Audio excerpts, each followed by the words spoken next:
जैनब कहती है, क्या कहा तुमने? हलील कहता है कि हवेली में रहने की कीमत यही है कि तुम लोग हमें सर्व करोगे।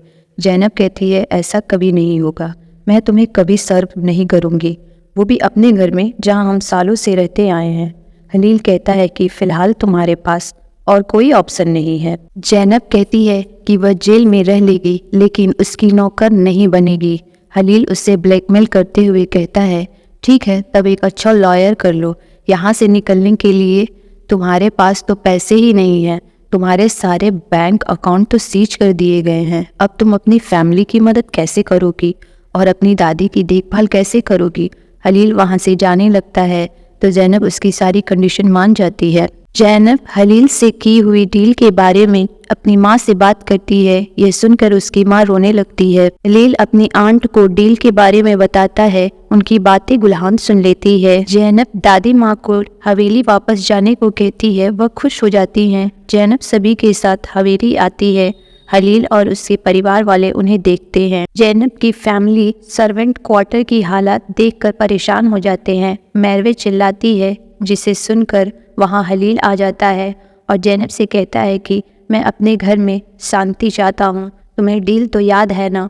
अगर नहीं याद है तो तुम फिर से जेल जाओगी। जैनब उसे रिलैक्स करती है कि वो अपनी फैमिली को समझा देगी। हलील जैनब को लेकर ऑफिस में आता है और शाम तक सब क्लीन करने के लिए कहता है। जैनब बोलती है कि मैं पहले अपनी फैमिली को सेटल कर लूँ। हलील मना कर देता है कि पहले यहाँ क्लीन करो। जैनब गुस्से में सफाई करना शुरू करती है। हलील चला जाता है। कुछ देर बाद हलील वापस आता है। जैनब मास्क लगाकर काम कर रही होती है। हलील कहता है कि तुम मेरी तरफ देखकर वक्त बर्बाद मत करो।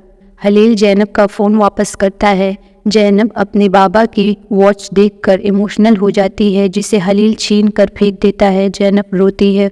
हलील जैमिल के साथ अपना सामान लेकर आता है और बॉक्स से सामान निकालता है तो उसमें सिर्फ चाकू होती है, जिसे जैनब और जैमिल देखकर हलील जैनब को चाकू को सजाने के लिए बोलता है। जैनब जल्दी में अपना हाथ काट लेती है। हलील अपनी हैंकी देता है। जैनब उसे फेंक देती है। हलील चाकू लेकर जैनब की तरफ बढ़ता है। जैनब डर जाती है लेकिन हलील चाकू को अलमीरा में रख देता है। जैनब अपना काम करके जाने लगती है तो हलील पूछता है, कहाँ जा रही हो? जैनब बोलती है, मैंने सब साफ कर दिया है। हलील चेक करके जैनब को फिर से उसे क्लीन करने को कहता है और उसे वार्न करता है कि मैं दोबारा चेक करूँगा। जब तक यहाँ काम पूरा नहीं होगा तुम कहीं नहीं जाओगी।